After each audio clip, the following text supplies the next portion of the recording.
सभी साथियों को नमस्कार। मैं अनुभव कुमार आप सभी का स्वागत करता हूं आपके अपने परिवार अनुभव कैरियर एकेडमी पर। साथियों, आज से हम डेली रात के 8 बजे आपके लिए दिन भर की टॉप 20 न्यूज जो पूरे दिन सुर्खियों में रही उनको लेकर के आ रहे होंगे। इनमें शामिल होगी रोजगार से संबंधित, यानी कि जो एम्प्लॉयमेंट की बात हो रही होगी, कौन सी कहाँ वैकेंसीज निकली उनकी बात हम कर रहे होंगे। साथ ही साथ जो अंतरराष्ट्रीय राष्ट्रीय लेवल पर जो खबरें चर्चा में रही उनको लेकर के हम आ रहे होंगे। साथ ही साथ सुप्रीम कोर्ट या हाई कोर्ट के कुछ ऐसे फैसले जो वास्तव में पहले की चीजों को उन्होंने बदल के रख दिया, इन सभी तथ्यों पर बात कर रहे होंगे। और इसी संबंध में आज की टॉप 20 खबरें हम लेकर के आपके सामने हाजिर हैं। जो भी साथी नए हैं और डेली पूरे दिन की खबरों का अगर निचोड़ आप पाना चाहते हैं तो चैनल को सब्सक्राइब करके बेल आइकन को हिट जरूर कर लें। अब हम बढ़ते हैं आगे और सबसे पहली जो हमारी सुर्खी है, जो सुर्खी बनी वो ये है कि भारत को ऑस्ट्रेलिया करेगा यूरेनियम की आपूर्ति, गगनयान मिशन में भी साथ देगा।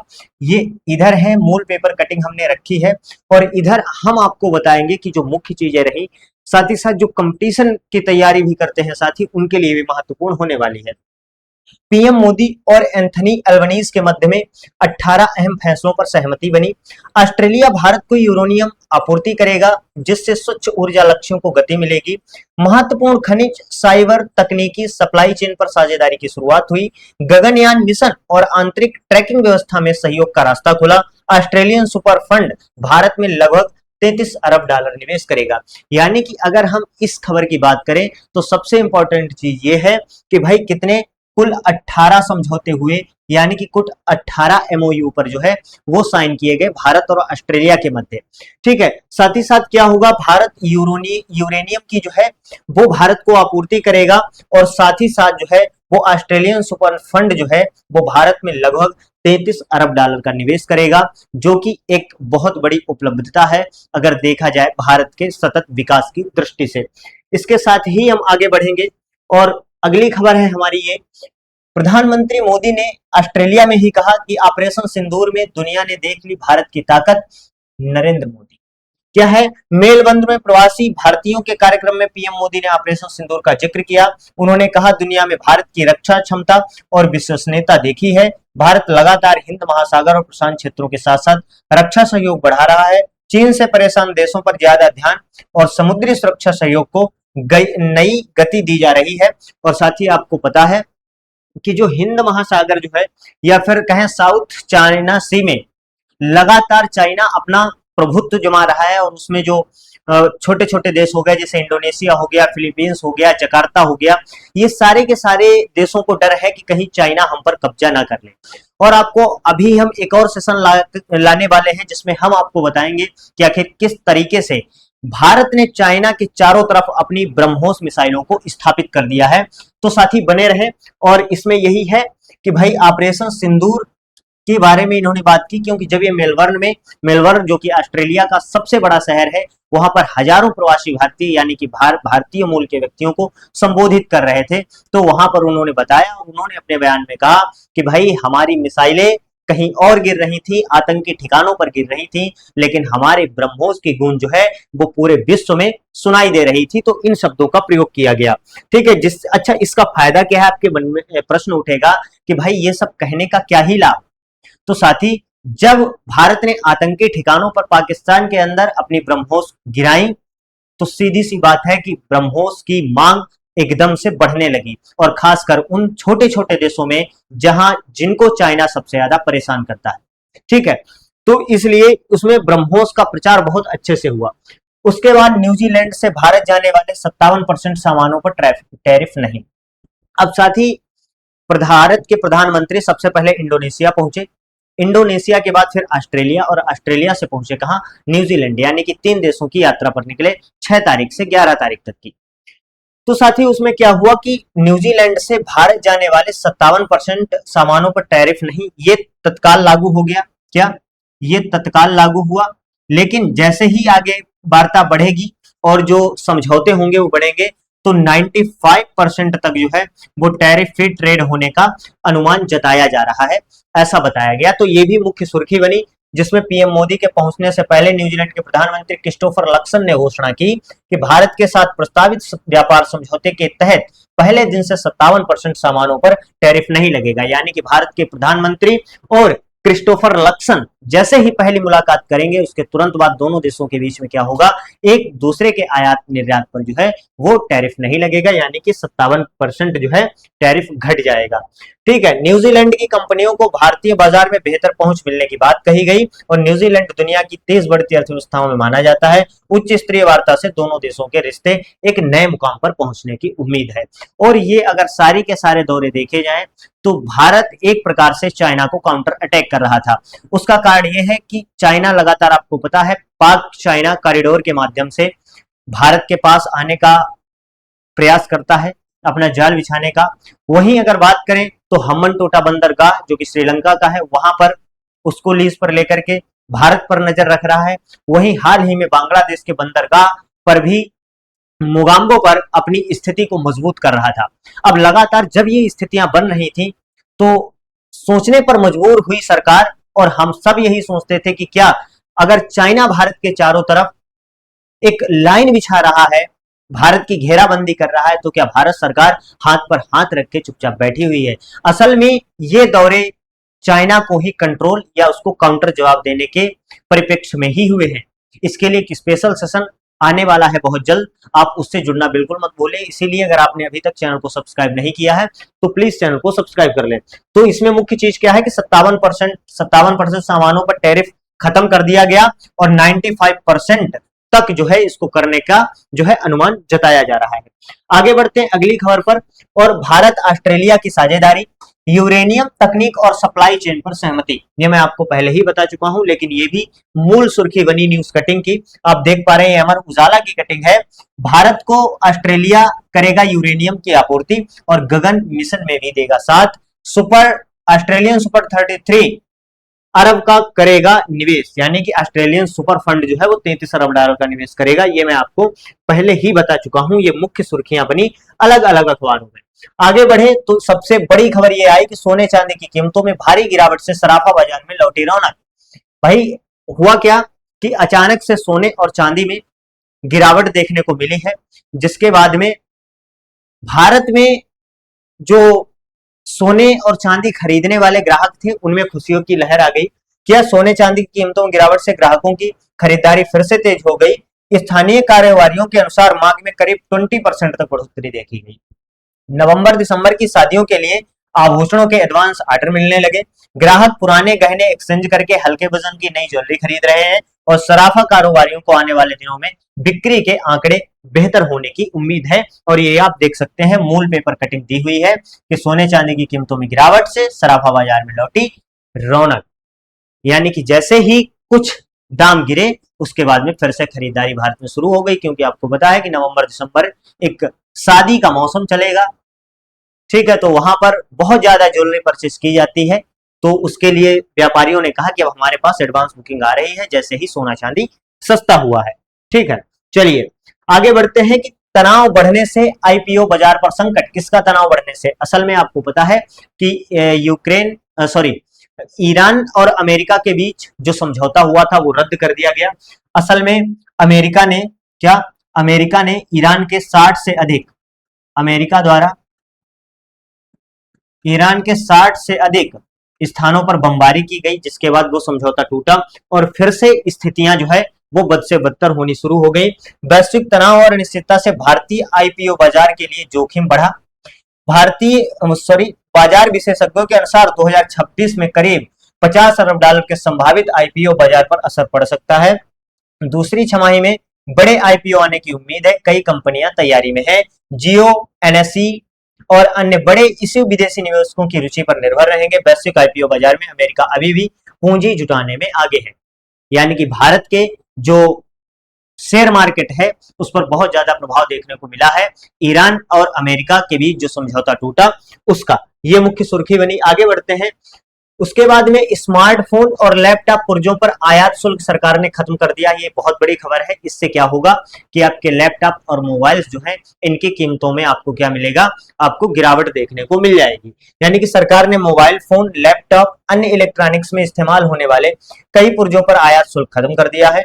डिस्प्ले असेंबली हो गई, लिथियम आयन सेल हो गई और कंट्रोल मॉड्यूल जैसे सामानों को छूट दे दी है। यह छूट 31 मार्च 2029 तक जो है प्रभावी रहेगी।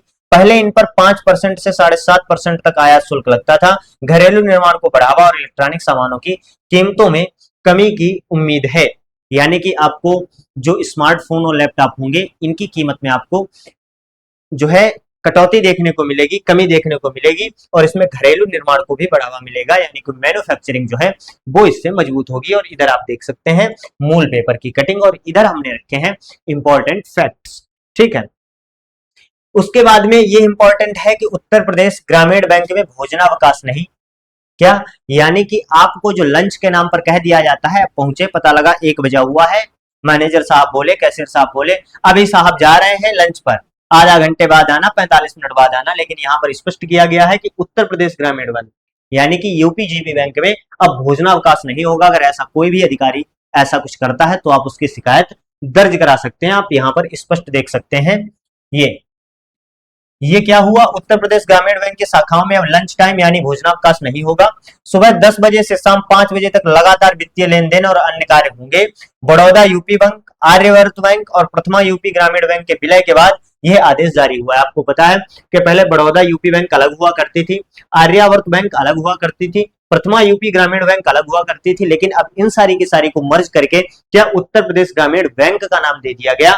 और अब क्या किया गया कि भाई आप 10 बजे से शाम के 5 बजे तक लगातार काम करिए, कोई भी लंच, कोई भी भोजनावकाश नहीं होगा। उसके बाद में मानव संसाधन विभाग के अनुसार शाखाएं दूसरे और चौथे शनिवार को छोड़कर खुली रहेंगी। यानी दूसरे और चौथे शनिवार को जो है वो शाखाएं बंद रहेंगी, उसके अलावा खुली रहेंगी। बैंक कर्मचारियों में नाराजगी, 28 जुलाई को दिल्ली में प्रदर्शन। अब भाई ये बताइए बैंक कर्मचारियों में क्यों नाराजगी? 45 मिनट किसको लगता है खाना खाने में? अब ये 28 जुलाई को दिल्ली में इन्होंने प्रदर्शन का ऐलान कर दिया है। कुल मिला के बात यह है कि उत्तर प्रदेश ग्रामीण बैंक में भोजनावकाश को खत्म कर दिया गया है। ये प्रश्न आपकी परीक्षा में पूछा जा सकता है कि हाल ही में किस बैंक द्वारा बैंक कर्मचारियों के भोजनावकाश को खत्म कर दिया गया, तो आप उसमें ऑप्शन लगा करके आएंगे उत्तर प्रदेश ग्रामीण बैंक में। ठीक है, चलिए अगली खबर पढ़ेंगे और यहां पर है कि 393 रुपए में 10वीं और 525 रुपए में लीजिए 10वीं की किताबें। यानी कि आपको 393 रुपए में 10th क्लास की किताबें मिल जाएंगी और 525 में 12वीं की किताबें टोटल की टोटल मिल जाएंगी। कहां से? यूपी बोर्ड के विद्यार्थियों को 2026-27 के लिए सस्ती दरों पर एनसीईआरटी किताबें मिलनी शुरू हुई हैं। ये इंपॉर्टेंट है। लखनऊ में 4 कॉलेजों में अलग अलग स्थितियों में स्टॉल लगाए जा रहे हैं। कक्षा 10 का सेट 393 रुपए और कक्षा 12 का सेट 525 रुपए का है। विषयवार दामों में 10 से 20 रुपए का अंतर हो सकता है।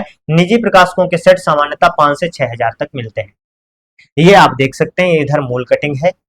ठीक है, तो क्या हुआ कि आगे भी इन तिथियों में स्टॉल लगेंगे। 14 व 15 जुलाई को काशीश्वर इंटर कॉलेज मोहनलालगंज, 20 व 21 जुलाई को रामपाल त्रिवेदी इंटर कॉलेज गोसाईगंज और 23 व 24 जुलाई बक्सी का तालाब इंटर कॉलेज, ये यहाँ पर जो है स्टॉल लगेंगे। और यहाँ पर आप कितने 393 रुपए में 10वीं का कोर्स और 525 में 12वीं का पूरा कोर्स आप परचेज कर सकते हैं। ये बहुत इंपॉर्टेंट न्यूज है, क्योंकि आप कॉलेजेस में ले लें या कि भी प्राइवेट ऑथर के या प्राइवेट कहीं से आप खरीदते हैं, तो वास्तविकता यही है कि 3, 4, 5,000 तक के कोर्सेज आपको देखने को मिलते हैं।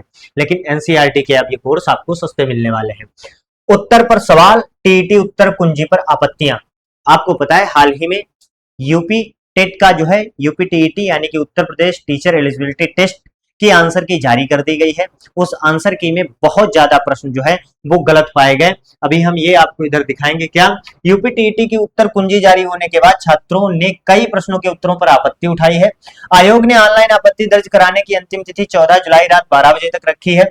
संस्कृत, आपदा प्रबंधन, हिंदी के प्रश्नों के उत्तरों पर सवाल उठाए गए। आपत्ति के साथ साक्ष्य प्रमाण पत्र अपलोड करना अनिवार्य है। गलत या बिना प्रमाण वाली आपत्तियां निरस्त की जाएंगी। यानी कि जो आपत्ति है उनको आप 14 जुलाई तक आप जाएंगे, उनको रद्द कर पाएंगे। लेकिन साथ ही एक बार अगर आप बताएंगे कि अगर आप यूपी टीईटी का पेपर दे करके आए हैं तो आप बताएंगे कि क्या आपका बुकलेट नंबर आपकी आंसर की में आ रहा है, क्या आपके सीरियल से सारी चीजें मिल रही। मेरे तो समझ में ये नहीं आ रहा है कि अगर बच्चे को ऑब्जेक्शन करना है तो वो किस तरीके से करना है। अगर वो सीरियल से दे देते तो उसको ऑब्जेक्शन करना कितना आसान हो जाता। अब उसके लिए उसको 10 वीडियो देखने पड़ रहे हैं, 10 जगह पूछना पड़ रहा है कि आखिर ऑब्जेक्शन करें तो कैसे करें। अब क्या है, 3 जुलाई को प्राथमिक स्तर की दूसरी पाली में संस्कृत द्वितीय भाषा के एक प्रश्न पर आपत्ति दर्ज की गई। आयोग ने इसका उत्तर न माना है, जबकि सही उत्तर प है, स है। ठीक है, होना चाहिए। संस्कृत व्याकरण के अनुसार स ख स ह ऊष्म वर्ण है, उनके उच्चारण में मुख से गर्म वायु निकलती है। केस 2 ये इधर है, केस 3, केस 4 ये कुछ केसेस हैं जो आपके सामने हमने रखे हैं कि यानी कि गलत आंसर दिए हैं आयोग ने। फिर एकेटीयू की बात करें, अगर अनुभवी पेशेवरों को बिना प्रवेश परीक्षा के पीएचडी में दाखिला मिलेगा एकेटीयू में। डॉक्टर एपीजे अब्दुल कलाम प्राविधिक विश्वविद्यालय में अनुभवी अधिकारियों या प्रोफेशनल्स के लिए ग्रीन चैनल है। आईएएस, आईपीएस, पीसीएस, उद्योग, तकनीक, स्वास्थ्य, कानून, शिक्षा आदि क्षेत्रों के अनुभवी पात्र होंगे। योग्य पात्र उम्मीदवारों को पीएचडी प्रवेश परीक्षा नहीं देनी होगी। पार्ट टाइम पीएचडी का अवसर और यूजीसी नियमों के अनुसार गाइडलाइन तैयार होगी। अनुभव को अकादमिक शोध से जोड़ने और गुणवत्ता बढ़ाने का जो है वो उद्देश्य है। यानी कि जो हमारे आईएएस अधिकारी हो गए, पीसीएस अधिकारी हो गए या कुछ इंजीनियर हो गए, कानूनी रूप से जो सक्षम है, उन लोगों को डायरेक्ट क्या किया जाएगा, कोई भी प्रवेश परीक्षा नहीं देनी होगी और डायरेक्ट उनको क्या पीएचडी में दाखिला दे दिया जाएगा। इसका उद्देश्य यह है कि भाई यहाँ पर एकेडमिक शोध से जुड़ जाए वो और इसकी गुणवत्ता और ज्यादा बढ़ जाए, तो इसलिए इसको शामिल किया गया है। ठीक है, अगली खबर की तरफ बढ़ेंगे और बात करेंगे एलटी ग्रेड शिक्षक भर्ती की। क्या एलटी ग्रेड शिक्षक भर्ती की हम बात करेंगे तो अभ्यर्थियों को फार्म त्रुटि के बाद भी मेंस में यानी कि मेंस परीक्षा में, मुख्य परीक्षा में बैठने की अनुमति दे दी गई है। आप इधर देख सकते हैं, एलटी ग्रेड शिक्षक भर्ती अभ्यर्थियों को फॉर्म में त्रुटि के बाद भी मेंस में बैठने की अनुमति। 11 जुलाई से प्रस्तावित है परीक्षा। हाई कोर्ट ने आयोग से 4 सप्ताह में जवाब मांगा। क्या है, इलाहाबाद हाई कोर्ट ने एलटी ग्रेड शिक्षक भर्ती में त्रुटिपूर्ण फार्म वाले अभ्यर्थियों को राहत दी है। 11 जुलाई से प्रस्तावित मुख्य परीक्षा में बैठने की अनुमति दी गई है। आयोग से 4 सप्ताह में जवाब मांगा गया है। मामला पुराने प्रमाण पत्र, श्रेणी, उपश्रेणी और आवेदन में त्रुटियों से जुड़ा है। अंतिम परिणाम याचिका के अंतिम निर्णय के अधीन रहेगा। यानी कि इलाहाबाद हाई कोर्ट ने कहा है कि जो छात्र जिनके पुराने प्रमाण पत्र का मामला है, श्रेणी या उपश्रेणी का मामला है या आवेदन में त्रुटियों का मामला है, तो उनको आप मेंस परीक्षा में बैठने से जो है वो साथी नहीं रोक सकते हैं, ये कहा है। और 4 सप्ताह के अंदर जो है क्या मांगा है, वो जवाब भी साथी मांग लिया है। आप यहाँ पर स्पष्ट तौर पर देख सकते हैं, किसने, इलाहाबाद हाई कोर्ट ने। तो ये उन अभ्यर्थियों के लिए राहत बड़ी खबर है जिनके फॉर्म गलत हो गए थे, यानी कि त्रुटिपूर्ण जिनके फॉर्म थे, उनको भी अब मेंस से वंचित नहीं किया जाएगा, उनको भी मेंस यानी कि मुख्य परीक्षा में शामिल होने का मौका दिया जाएगा। ये सबसे बड़ी खबर है। फिर शिक्षक भर्ती के अभ्यर्थियों की मंत्री से गुहार। क्या 69,000 शिक्षक भर्ती के आरक्षित वर्ग अभ्यर्थियों ने बेसिक शिक्षा मंत्री संदीप सिंह से मुलाकात की। लंबित भर्तियों को शीघ्र शुरू करने और आरक्षित वर्ग के हितों की पैरवी की मांग की। टीजीटी, पीजीटी, प्रधानाचार्य, प्रधानाध्यापक और जूनियर हाई स्कूल सहायक अध्यापक के रिक्त पदों पर विज्ञापन की मांग की। करीब 23,800 पदों का विज्ञापन जारी कर प्रक्रिया नवंबर तक पूरी करने की बात उठाई। मामले में 21 जुलाई को सुप्रीम कोर्ट में सुनवाई प्रस्तावित है। ये मुख्य खबर है, शिक्षक भर्ती के अभ्यर्थियों की मंत्री से ये गुहार लगाई गई है। ठीक है, तो शिक्षक भर्ती से रिलेटेड आज बहुत सारी सुर्खियां सामने निकल करके आई। और एक खबर है स्कूलों से ही, यूपी के सरकारी स्कूलों में 1344 शिक्षक और बढ़ेंगे। ये इंपॉर्टेंट न्यूज आई। आपको पता है सरकार तो मर्ज कर रही थी, लेकिन लगातार बढ़ते दबाव के बीच फिलहाल इस फैसले को टाला गया। ठीक है, अब क्या इसमें आया है कि भाई 1344 शिक्षक जो है वो और जोड़े जाएंगे। कैसे, माध्यमिक शिक्षा निदेशालय ने 163 नए राजकीय विद्यालयों में पद सृजन का प्रस्ताव भेज दिया है। राजकीय माध्यमिक विद्यालयों में 1344 शिक्षकों के पद बढ़ाने की तैयारी है। इनमें प्रवक्ता के 420 पद, एलटी ग्रेड सहायक अध्यापकों के 924 पद शामिल हैं। प्रधानाचार्य के 42, प्रधानाध्यापक के 121 पद भी शामिल बताए जा रहे हैं। चारों तरह के पदों में 50% पर सीधी भर्ती यूपी लोक सेवा आयोग से होगी। यूपी लोक सेवा आयोग यानी कि यूपी पीएससी के द्वारा होगी, इतना साथ ही हम ध्यान रखेंगे। आगे बढ़ेंगे और बात है ग्रुप डी भर्ती में आवेदन स्वीकार हुआ अथवा निरस्त, यानी कि ग्रुप डी जो वैकेंसी थी उसका अब स्टेटस जारी कर दिया गया है, यानी कि आप जाकर के चेक कर सकते हैं कि हमारा फॉर्म एक्सेप्ट हुआ है या फिर रिजेक्ट हो गया, और अगर रिजेक्ट हुआ है तो किन कारणों से हुआ है तो वो आप जाकर के देख सकते हैं ग्रुप डी यानी कि आरआरबी की ऑफिशियल वेबसाइट पर। वही है यहाँ पर रेलवे भर्ती बोर्ड ने ग्रुप डी लेवल 1 भर्ती के आवेदन स्टेटस जारी किए हैं। उम्मीदवार आरआरबी pyj.gov.in पर जाकर आवेदन स्वीकार या निरस्त स्थिति देख सकते हैं। स्टेटस चेक करने के लिए एनरोलमेंट रजिस्ट्रेशन नंबर और जन्म तिथि डालनी होगी। भर्ती परीक्षा सीवीटी 1 3 अगस्त से 21 अगस्त तक विभिन्न चरणों में होगी। कुल 22,195 पद, ट्रैक मेंटेनर ग्रेड 4 11,032 पद जो है वो इसमें प्रमुख हैं। यानी कि आपने अगर ग्रुप डी में अप्लाई किया है तो आप जाकर के अपना स्टेटस आरआरबी की ऑफिशियल वेबसाइट पर चेक कर सकते हैं कि आखिर हमारा फॉर्म एक्सेप्ट हुआ है, रिजेक्ट, और आपकी जो परीक्षा है वो 3 अगस्त से 21 अगस्त के बीच में होने वाली है। अगली खबर की तरफ बढ़ेंगे और बात करेंगे बहुत ही अच्छी खबर। यूपी से कानून व्यवस्था दुरुस्त रखने के तरीके सीखेगी मालदीव पुलिस, यानी कि अब यूपी पुलिस के कदमों पर चलेगी कौन? मालदीव पुलिस। प्रमुख खबर सामने निकल के आई। मालदीव पुलिस के उप निरीक्षकों को 4 राज्यों बीएसएफ, सीआरपीएफ आदि में प्रशिक्षण दिया जाएगा। यानी कि क्या होगा? मालदीव पुलिस के उप निरीक्षकों को यूपी में कानून व्यवस्था प्रबंधन की ट्रेनिंग देने की तैयारी है। प्रशिक्षण मुरादाबाद स्थित डॉक्टर भीमराव अंबेडकर पुलिस अकादमी में कराने का प्रस्ताव है। विदेश मंत्रालय ने गृह मंत्रालय से नाम मांगे हैं। यूपी, बीएसएफ, सीआरपीएफ आदि विकल्पों में शामिल हैं। यूपी पुलिस के पास बड़ी संख्या में अधिकारियों और कर्मियों को प्रशिक्षित करने की क्षमता है और प्रशिक्षण से भारत मालदीव सुरक्षा सहयोग और मजबूत होगा। यानी कि विकल्प क्या है भाई? गृह मंत्रालय के पास उन्होंने यूपी पुलिस को चूज किया है, बीएसएफ और सीआरपीएफ आदि विकल्प हैं, इनके जरिए जो है मालदीव की पुलिस को जो है वो प्रशिक्षण दिया जाएगा। ठीक है, आगे बढ़ेंगे और बात करेंगे अगली खबर की। इंपॉर्टेंट खबर, 2 मुकदमों के आधार पर गुंडा घोषित नहीं कर सकते। ये लखनऊ हाई कोर्ट ने कहा है। क्या कहा? कि केवल 2 आपराधिक मामलों के आधार पर किसी को गुंडा घोषित नहीं किया जा सकता। यानी कि आपने अगर 2 अपराध किए हैं तो आप गुंडे की श्रेणी में नहीं आएंगे, ये माननीय हाई कोर्ट का कहना है। और क्या, गुंडा घोषित करने के लिए आदतन अपराधी होना आवश्यक है। अभी हम आपको समझाएंगे कि आखिर इसका लॉजिक क्या है और आखिर हाई कोर्ट ने कहा क्या है। 1-2 मामलों में यह निष्कर्ष नहीं निकाला जा सकता कि व्यक्ति समाज के लिए स्थायी खतरा है।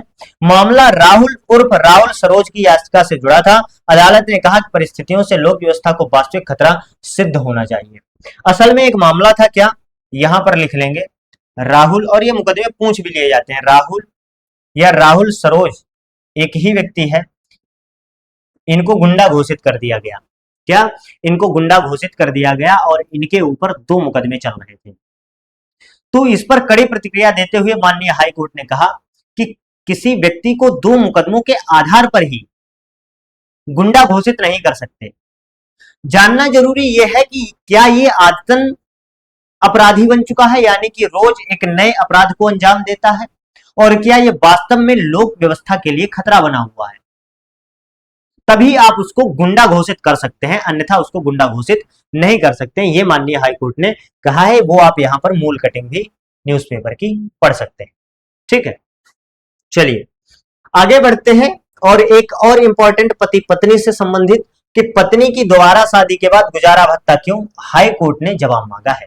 पहले पूरी खबर जानते हैं, इसका विश्लेषण, उसके बाद में फिर हम आपको समझाएंगे। कोर्ट ने पूछा कि दोबारा विवाह की जानकारी रिकॉर्ड में होने के बावजूद गुजारा भत्ता आदेश क्यों हुआ, ये उन्होंने पूछा। विधवा को कोर्ट के चक्कर लगवाने पर कोर्ट ने नाराजगी जताई। देवरिया थाने में बिजली न होने पर तत्काल व्यवस्था कराने का निर्देश दिया। गुंडा एक्ट में अपीलीय अधिकारी को रिमांड का अधिकार नहीं होने की टिप्पणी की। पुराने मालिक के नाम टैक्स जमा करने से मालिकाना हक साबित नहीं होता। एक अभ्यर्थी को मुख्य परीक्षा की अनुमति। ये अलग अलग चीजें हैं। अब देखिए, पति पत्नी को दोबारा शादी के बाद गुजारा भत्ता क्यों, यानी कि भाई कोर्ट ने यह कहा कि पति और पत्नी का तलाक हुआ और तय यह हुआ कि पति एलिमनी देगा, एलिमनी कहें तो गुजारा भत्ता पत्नी को। लेकिन अगर पत्नी ने दूसरा विवाह कर लिया है तो कोर्ट ने कहा कि आखिर पुराना पति एक्स हस्बैंड गुजारा भत्ता क्यों देगा? या तो वो विडोअर हो, विधवा हो, वो उसके पास जीवन यापन करने के लिए कुछ ना हो, लेकिन जब उसने भी स्वयं दूसरा पति चयन कर लिया है तो फिर उसको पुराना पति क्यों गुजारा भत्ता दे, एलिमनी क्यों दे? इस पर जवाब जो है वो कोर्ट ने मांग लिया। आगे बढ़ते हैं और बात करते हैं इस समय सबसे ज्यादा चर्चित मामले यानी कि राम मंदिर चोरी की कहानी है ये। राम मंदिर में ट्रस्ट के 400 कर्मियों से बायोडाटा तलब किया गया है। आपको पता है कि इस समय सबसे ज्यादा अगर उत्तर प्रदेश में किसी बात पर राजनीति गरमाई हुई है तो वो इस तथ्य पर है कि राम मंदिर में 1000 करोड़ चोरी हो गए, 400 करोड़ चोरी हो गए, 200 करोड़ चोरी हो गए। हालांकि कितने भी चोरी हुए, लेकिन जिस व्यक्ति ने ये किया वास्तव में अति निंदनीय है और शर्म आनी चाहिए ऐसी कार्यों को करने में, और इसकी भरपूर निंदा वास्तव में होनी चाहिए। फर्क बात इस बात की नहीं है कि आखिर चोरी कितने करोड़ की हुई, चोरी अगर 1 रुपया की भी हुई है तो भी ये निंदनीय है, ऐसा नहीं होना चाहिए। लेकिन साथ ही फिर सवाल सिस्टम पर वही उठता है कि जितना हाय तौबा राम मंदिर में हुई चोरी पर मचाया जा रहा है, क्या वास्तव में अन्य धर्मों के पूजा स्थलों के ट्रस्टों पर कभी इतनी जांच की गई? क्या कभी उनके द्वारा की गई चोरी पर इतना हो हल्ला मचाया गया? वास्तव में एक तरफा नहीं होना चाहिए। अगर कार्यवाही आज राम मंदिर ट्रस्ट पर हुई है, एसआईटी गठित हुई है, एसआईटी ने स्वीकार किया है कि 70 से अधिक बार नोटों को चुराया गया, मतलब पैसों को चुराया गया, गड्डी से छेड़छाड़ हुई। हालांकि महासचिव चंपत राय जी ने इस्तीफा दे दिया, लेकिन अभी तक गोविंद देव जी का ये कहना है कि चंपत राय के व्यक्तित्व पर कोई सवाल नहीं है। हालांकि उनका इस्तीफा मंजूर किया गया, लेकिन उनके जो सगी संबंधी थे उन्होंने इस घृणित कार्य को अंजाम दिया, ये यही कहा गया। हालांकि जब विस्तृत रूप से जांच रिपोर्ट सामने निकल करके आएगी तभी पता चलेगा कि आखिर वास्तव में दोस्ती है कौन। ठीक है, तो इस पर इस समय यूपी में सबसे ज्यादा जो है वो सियासत गरमाई हुई है। तो क्या इसमें 400 कर्मचारियों से उनका बायोडाटा तलब किया गया? क्या राम मंदिर में श्री राम जन्मभूमि तीर्थ क्षेत्र ट्रस्ट द्वारा नियुक्त लगभग 350 से 400 कर्मियों का बायोडाटा मांगा गया, यानी कि उनकी जानकारी मांगी गई कि कौन कहाँ का है, कैसे आया, किस बिहाफ पर भर्ती हुआ और उसका कार्य क्या है। इनमें नए और पुराने कार्यकर्ता सहित 150 से 200 अवैतनिक कर्मी भी बताए जा रहे हैं। अवैतनिक यानी कि जो परमानेंट नहीं है। कर्मचारियों की योग्यता और चरित्र का सत्यापन कराया जाएगा। कर्मचारी संगठन बनेगा और कार्यकर्ताओं का कार्य विभाजन किया जाएगा। सामान्य वेतन से अधिक खर्च और नियुक्ति प्रक्रिया पर भी नजर रखी जाएगी, यानी कि आपका वेतन है 100 रुपए और आप डेली खर्च कर रहे हो 200 रुपए, तो वो 100 रुपए कहां से आ रहे हैं? ठीक है, तो इन सारी चीजों के लिए ये सारा डाटा और इनका चरित्र कैसा है, इनका बैकग्राउंड कैसा है, इस सबकी भी जांच की जाएगी। अगली खबर की बढ़ते हैं। राम मंदिर चढ़ावे में हेरफेर, चंपत राय और अनिल मिश्रा के बीच खिंची तलवार। अब ये चंपत राय और अनिल मिश्रा कौन है? ये सगे संबंधी हैं। चंपत राय जी जो महासचिव हुआ करते थे। राम मंदिर के दान पात्रों चढ़ावे से जुड़े मामले में बैंक दस्तावेजों और खातों की जांच हो रही है। एसआईटी कर्मचारियों और जिम्मेदार लोगों की भूमिका का ब्यौरा जुटा रही है। कहा गया है कि दान पात्रों की जिम्मेदारी अनिल मिश्रा की थी। कई सवालों पर रिपोर्ट मांग की गई है। बैंक कर्मियों की मिली भगत और दस्तावेजों की पड़ताल भी जांच के दायरे में है। अंतिम रिपोर्ट में जिम्मेदारी तय होने और आगे कार्यवाही की उम्मीद है। यानी कि निकल करके खबर यह सामने आ रही है कि जो अनिल मिश्रा थे, इनका क्या था, दान पात्रों की जिम्मेदारी इनके अंडर थी। यानी कि दान पात्रों में कितना पैसा आएगा वो सारा का सारा कौन देखते थे? अनिल मिश्रा देखते थे। और वही खींचातान पड़ी हुई है अनिल मिश्रा और चंपत राय के बीच में। हालांकि जब एसआईटी की जांच पूरी होगी तो चीजें क्लियर हो जाएंगी, आखिर कौन सही है और कौन गलत है। और इस तरीके से आज की जो टॉप 2021 खबरें थी वो सारी की सारी यहीं पर समाप्त होती हैं। ऐसे ही डेली आपको रात के 8 बजे पूरे दिन के न्यूज़पेपर का निचोड़ आपको यहीं पर देखने को मिलेगा। तो जो भी साथी नए हैं चैनल को प्लीज सब्सक्राइब कर लें, बेल आइकन हिट कर लें। मिलते हैं नेक्स्ट सेशन में, तब तक के लिए सभी साथियों को नमस्कार, जय हिंद।